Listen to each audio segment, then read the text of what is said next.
Oui, soyez le bienvenu dans notre 20e séance, 20e audio, parlant sur vers le chemin, vers la route de la Pentecôte. Nous sommes en train de parler sur la Pentecôte et le Saint-Esprit. En ligne, c'est votre frère, l'enseignant de la parole, Salomon Kaninga Loussel. Soyez encore bénis. Je pense bien aujourd'hui, c'est notre dernier jour sur le grand séminaire. Nous clôturons par la grâce du Très-Haut. Nous étions en train de parler sur le rôle du Saint-Esprit dans l'église du Seigneur ou bien dans nos vies, nous tant que les croyants de Jésus. Nous avons énuméré quelques points et nous avons compris sur toute la ligne l'impact du Saint-Esprit dans la vie d'une église. Il n'existe aucune église qui peut vivre la puissance de Dieu sans le Saint-Esprit. Il n'y a pas d'église qui peut vivre la grandeur, le surnaturel de Dieu sans le Saint-Esprit. Le Saint-Esprit a un impact solide, puissant, sans pareil dans la vie de l'Église et dans la vie d'un chrétien. Alors, comment on reçoit le Saint-Esprit de Dieu? On reçoit le Saint-Esprit de Dieu quand on est né de nouveau, quand on est converti réellement à Jésus. Je parle de la nouvelle naissance qui signifie la conversion. Alors, la conversion, c'est un mystère. La conversion n'est pas un tâtonnement. La nouvelle naissance, c'est une assurance, ce n'est pas quelque chose qu'on doit tâtonner. Quelqu'un qui est réellement né de nouveau, il doit avoir l'idée, le jour, la date et l'heure à laquelle il était converti. Alors, la conversion, je n'ai jamais cru, la conversion n'est pas quelque chose qui est, comment dirais-je, qui est graduellement, qui vient lentement et sûrement. Non, non, non. Je ne parle pas de la délivrance, je parle de la conversion. On reçoit le Saint-Esprit le jour quand on est converti, la vraie conversion. Le jour de la nouvelle naissance, c'est le jour que le Saint-Esprit entre dans la vie d'une personne. Ce jour-là, quand tu sens ce changement dans ta vie de renoncer les choses du monde. Le jour-là, quand tu sens en toi le désir que tu es devenu une nouvelle créature. Le jour-là, quand tu sens une nouveauté de vie en toi qui génère, c'est le jour que le Saint-Esprit est venu dans ta vie. Le Saint-Esprit vient dans la vie d'une personne, c'est le jour que la personne est convertie, puisque l'esprit de l'homme et son âme ne sont pas capables de deux personnes de mener une vie nouvelle. Il n'y a que la puissance du Saint-Esprit, quand il entre dans la vie d'une personne, les choses anciennes sont passées et toutes choses deviennent nouvelles. Le Saint-Esprit a le rôle, comme je l'avais dit au départ, de baptiser les croyants. Le Saint-Esprit baptise les croyants. En fait, Jésus-Christ qui nous baptise par le Saint-Esprit. Il a dit, Jean vous a baptisé d'eau, mais dans quelques temps, vous serez baptisés du Saint-Esprit.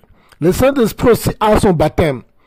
Alors, si vous voulez comprendre le baptême du Saint-Esprit, il faut d'abord avoir l'idée sur le baptême de Jean. Le baptême, c'est un mot qui signifie tremper.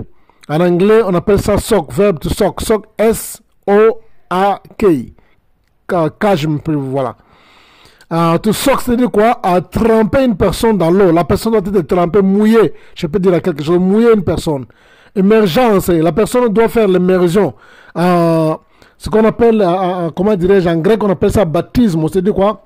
Du fait que quelqu'un est plongé dans l'eau, on la ramène. Ce n'est pas quelque chose qu'on doit mettre de l'eau sur, comment dirais-je, sur la tête d'une personne. Ça, ce n'est pas le baptême.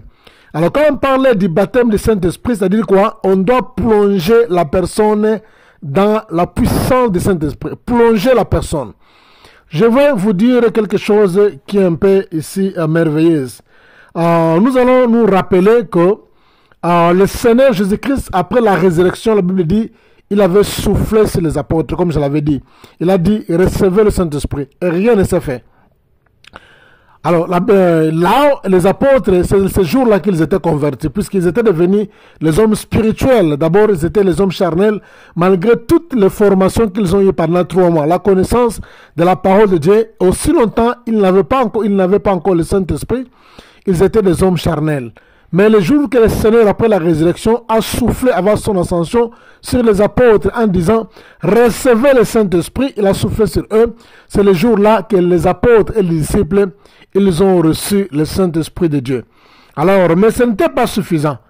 Alors, ce n'était pas suffisant. Il fallait qu'ils soient maintenant baptisés du Saint-Esprit. Avoir le Saint-Esprit et être baptisé du Saint-Esprit, ce sont deux choses différentes.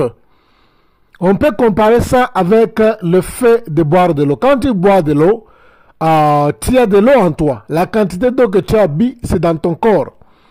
Alors maintenant, il y a être plongé dans une piscine, être plongé dans une rivière, être plongé, par exemple, dans un étang. C'est différent.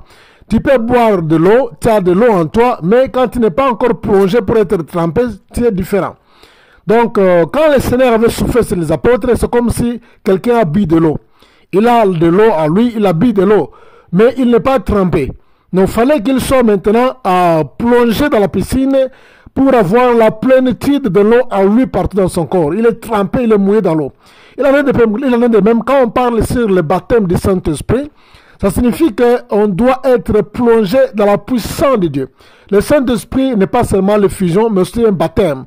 La Bible, le Seigneur a appelé ça en termes d'un baptême, l'immersion, to soak in the Holy Spirit presence. C'est-à-dire quoi? Être immergé, plongé dans la puissance et la plénitude du Saint-Esprit. Enfin, vous serez une autre personne différente. Observez un peu ce qui est arrivé avec la vie de Pierre. Oui. L'apôtre Pierre, il avait reçu le Saint-Esprit, bien sûr, le jour que le Seigneur avait soufflé aux disciples ensemble et après la résurrection. Mais et vous allez voir qu'il n'avait pas ce zèle-là, il n'avait pas la force, il n'avait pas vraiment assez de charisme, comme on dit en anglais, charisme. Il n'avait pas encore ce charisme, il n'était pas doué. Parlons un peu l'apôtre Pierre avant mais même la mort du Seigneur. Quand le Seigneur était arrêté, il était encore un homme charnel. Il avait la parole de Dieu, il avait la connaissance de la parole de Dieu. Des raisons pour lesquelles il a pleuré quand il a régné le Seigneur 3 fois. Parce qu'il s'est rappelé de la parole de Dieu. Il avait la parole de Dieu en lui. Et vous allez remarquer que l'apôtre Paul, qui n'avait pas le Saint-Esprit en lui, quand le Seigneur était arrêté dans la cour du souverain sacrificateur Caïphe, la seule question qu'on lui a posée, que voilà, ta façon de parler, ton accent, tu es vraiment ton disciple. Donc tu es le disciple de Jésus-Christ de Nazareth. Donc il n'y a rien à cacher. Quand on te voit seulement, pas l'apparence. Donc c'était sa façon de parler. Quand il était là, il parlait. En principe, on ne sait pas ce qu'il parlait, mais plusieurs personnes confondent ce qui est arrivé dans la cour de Caïphe. L'apôtre Pierre, plutôt, il parlait. L'apôtre Pierre, il parlait. Quand il parlait, on a constaté que il est aussi galiléen.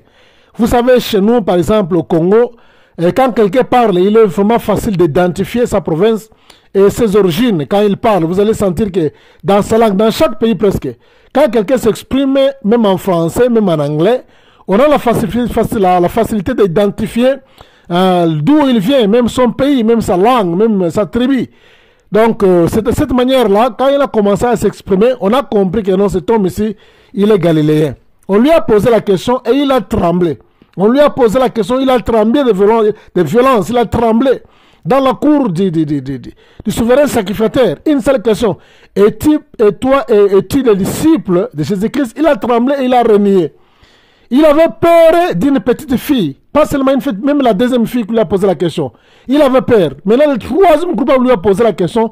Il avait peur. C'était seulement dans la cour, à l'extérieur de la cour du sacrificateur et aussi à l'intérieur de la cour. Quand le Seigneur était sur le jugement, quand les gens se moquaient de lui, quand on lui jugeait, on lui posait la question, lui était d'abord à l'extérieur de la cour. Après, il est entré dans la cour. Et pour la troisième fois, c'est la masse qui lui a posé la question. Il a eu peur de la trembler. Mais vous allez remarquer que le même Pierre maintenant, la même personne, quand il a reçu le baptême du Saint-Esprit, quand il était immergé dans le Saint-Esprit, quand il était plongé dans la piscine, dans le temps du Saint-Esprit, oh Seigneur, cet homme est devenu une personne qui était différente, les mêmes personnes qui avaient peur. Les mêmes personnes, ce n'était même pas au nombre de 3000 personnes. 3000 personnes, c'est le nombre de gens qui étaient convertis ce jour-là. Ils étaient plus de 3000 personnes qui étaient venus voir ce qui s'est passé le jour de la Pentecôte. Mais Pierre s'est tenu debout devant cette grande foule de gens. Les 3000 seulement, c'est le nombre de convertis. Je peux dire en termes des élus. Voyez, les élus, les gens qui étaient convertis, qui ont donné leur vie à Jésus. Mais c'était 3000 qui s'étaient convertis ce jour-là. C'était aussi la naissance de l'Église. Mais en réalité, quand l'apôtre Paul a commencé à prêcher, ce n'était pas 3000 personnes. Il y avait une grande foule venue de toutes parts qui sont venus voir quels sont ces genres de personnes qui sont ivres à 8h, 9h du matin où les fêtes n'ont pas encore commencé, ou bien la fête n'a pas encore commencé. Et dans leur curiosité, ils ont vu ces gens ici parler dans leur langue natale. Ils s'exprimaient avec une puissance, une force. Pierre s'est tenu debout en présence de tout le monde, rempli, baptisé du Saint-Esprit, émergé, je peux dire, dans la puissance du Saint-Esprit. Il a commencé à s'adresser aux mêmes personnes sans avoir peur. Croyez-vous que parmi ces gens-là, il n'y avait pas de souverain sacrificateur? Ils devraient être là. Il y avait leurs délégués. Ces gens étaient comme des politiciens. Ils avaient des délégués partout.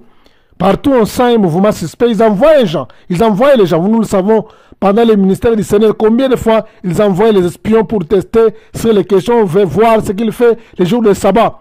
C'était leur façon de faire les choses. Ils avaient aussi envoyé, peut-être eux-mêmes c'était là, les souverains sacrificateurs. Les mêmes personnes, l'apôtre Pierre se tient debout, sans avoir osé, mais la Bible dit, le Saint-Esprit, quand il viendra, il baptise pas seulement du feu, aussi de la force, comme nous l'avons dit les gens. La même personne, Pierre, qui avait peur, qui tremblait devant une simple fille, une fille qui lui a posé une simple question, qui a tremblé dans la cour. Le même Pierre a se tenu debout devant une foule de plus de 3000 personnes. Il a prêché la bonne nouvelle. Il a prêché avec puissance, avec feu. C'est quoi? Ce sont les effets du baptême du Saint-Esprit. Le baptême du Saint-Esprit, c'est qui change la vie d'une personne. Le baptême du Saint-Esprit vient, nous donne une force surnaturelle. Oh, ça c'est merveilleux, c'est merveilleux, c'est merveilleux. J'ai toujours aimé, pourquoi c'était toujours Pierre, la même personne qui a régné le Seigneur dans la cour du souverain sacrificateur Caïphe. C'est la même personne aussi qui a pris la parole le jour de la Pentecôte. Donc ça nous donne l'image un peu de voir l'impact, la puissance, ce que le Saint-Esprit peut faire dans la vie d'une église et dans la vie d'une personne. De la même manière aussi aujourd'hui, le Saint-Esprit que nous avons reçu, il est plus puissant, il est incomparable. Alléluia. Oh non, bien-aimé du Seigneur. Vous savez, c'est pourquoi la Bible dit un jour, Paul est allé quelque part, il a trouvé les disciples à Éphèse. Il a posé la question, avez-vous reçu le Saint-Esprit quand vous avez écrit? Ils ont dit, nous n'avons jamais entendu le Saint-Esprit. Qu'est-ce qui a posé? Paul n'était pas un abruti, il n'était pas un fou pour poser telle question. Il a vu leur façon de vivre, leur style de vivre. Il a dit que non, il y a quelque chose qui ne va pas. Il a compris que non, il y avait quelque chose qui n'allait pas. Quand en posant cette question, avez-vous reçu le Saint-Esprit quand vous avez écrit? Ils ont dit que non, on n'a jamais entendu le Saint-Esprit. Mais il a dit, il s'est posé, il a dit ça, c'est qu'on lui a présenté que non, voilà, ce sont les disciples, ils sont convertis, ils sont nés de nouveau, ils ont donné leur vie en Jésus, ils étaient baptisés, mais ils ne voient rien de spécial, donc les choses sont ordinaires comme ça, les disciples, donc, alors, ça lui a étonné. Cette question, c'est une question de la curiosité, puisqu'il a remarqué en eux qu'il n'y avait pas l'esprit de vie, il n'y avait pas l'esprit de la puissance en eux. C'est pourquoi il a posé la question, alléluia. Et quand Paul les a baptisés au nom, quand ils ont baptisé au nom de Jésus, il a imposé les mains sur eux. La Bible dit, le Saint-Esprit est descendu en puissance, en flamme. Ils ont reçu le Saint-Esprit et ils étaient baptisés, immergés dans le Saint-Esprit. Alléluia.